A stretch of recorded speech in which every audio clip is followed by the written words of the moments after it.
to the racks every week. Keep craving that rush that you get when you flip to the next page. Life is better when you live in between Wednesdays. Yes, got a massive back.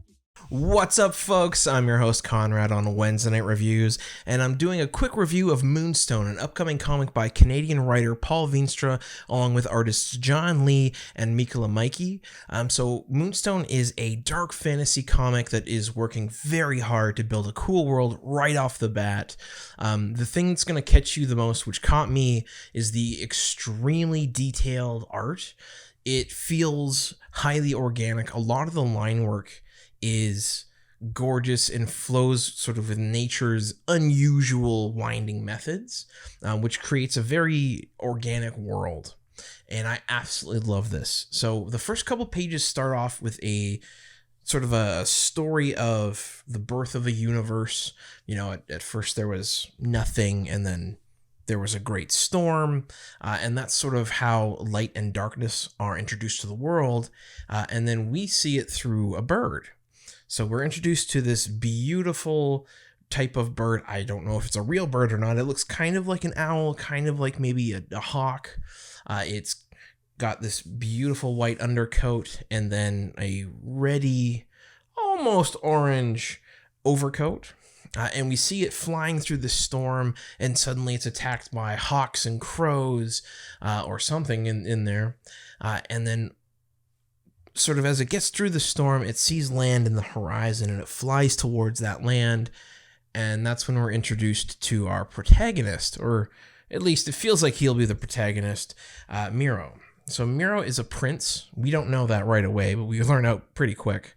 And he's out hunting, and you know, he's been hunting for 3 days and he's found nothing. And all of a sudden he's found this, I want to say gopher. It feels like a gopher. Picture's up here. And you know, he's all excited. He gets his arrow out and he lets fly, and he actually hits a bird because the bird was going to steal his food, and we ain't having that. Unfortunately, the bird gets away. It's a whole thing. He's having a rough go of it. But that's when off in the distance he notices in the sand someone who will become very important to him, I'm sure, which is Sage.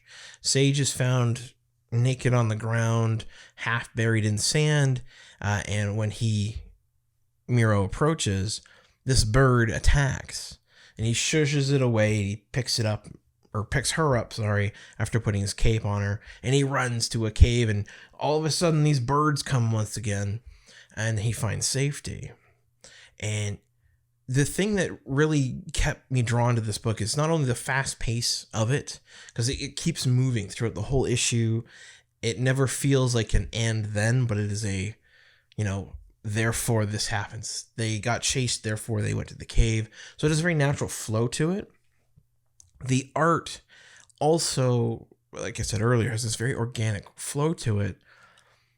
But the way that facial expressions are drawn by the artistic team, the clothes, by the way, I have to say this, the clothes and the shadows are extremely complex. Like, all right, it's a black shirt. You can't really see it on camera, but my shirt has all sorts of things where when I move, my cloth bunches up, and I've got creases and shadows. Well, every little detail is shown, and it is a gorgeous rendering, high end, definitely very, very professional work, which is awesome. And the shadows as well take into account the shape of things like hair. So when we see Sage for the first time sort of coming to, there's all sorts of intricate shadows on her face because of the hair, where the light is coming from. And the fact that the team took that into account is impressive. Not only that, but as more characters are introduced, as the world gets bigger and we get outside of the cave, just this more and more detail gets added in without ever feeling visually suffocating. It's never too much. There's never any amount of detail that kind of escapes you or you just kind of get bored of it. It flows really well. And what I appreciated a lot is when Myro and Sage leave the cave with Lynn, the bird, they head towards Myro's kingdom, of course, and that's when we're introduced to our main conflict, which is not unlike the Horseman Plague or, one of the four horsemen anyway, coming to show this world that's gone to hell.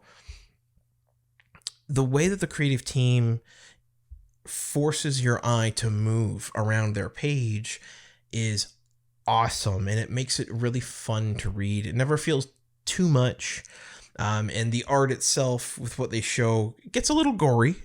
Be warned, it is gory, so I'll show some images here. Because of the way they have things pop, it really tracks, and that also speaks to Paul, the writer's ability to write, because if you're not thinking consciously about how this is all going together, you have some problems. So together, the three of them have crafted a wicked comic. Another thing I like most, because it seems to be about at least light and dark. One of the cool things is Sage, being this character who appears to represent light, is blind. What I like about that, of course, is you can get into fairly deep discussions of light and dark, good and evil, especially regarding a character who seems to be made of light with the Moonstone, which can do all sorts of cool magical things like heal people, and she, of course, cannot see light at all. She's blind, as though her world is plunged in darkness. So there's a lot to be talked about there. We can get into some fun philosophical stuff, but I'll keep this review fairly light for you. Overall, I found the first issue really fun. The art was just awesome. So again, big shout out to John Lee and Mika Lemike. And the whole thing flowed well. So Paul Veenstra, absolutely bang up job. Overall, folks, make sure to check out Moonstone when it comes out. We'll have links down below and an interview with Paul coming out later. So be sure, like, comment, subscribe, do the things, follow the show for more, and we'll see you next time. Golden age to present, digest to oversize. Never miss new comic day. Yeah, no surprise. So where's my no prize? Check the letter columns. Can't find issue 2? Yeah, collector problems, cliffhangers, mysteries. You need answers. When did Batman become Green Lantern? I get it. True believer, not lying. Always up for an awesome summer crossover tie-in. High flying, full color or black and white. Splash pages, flashbacks, whet your appetite with new costumes, team ups, first loves, first appearances.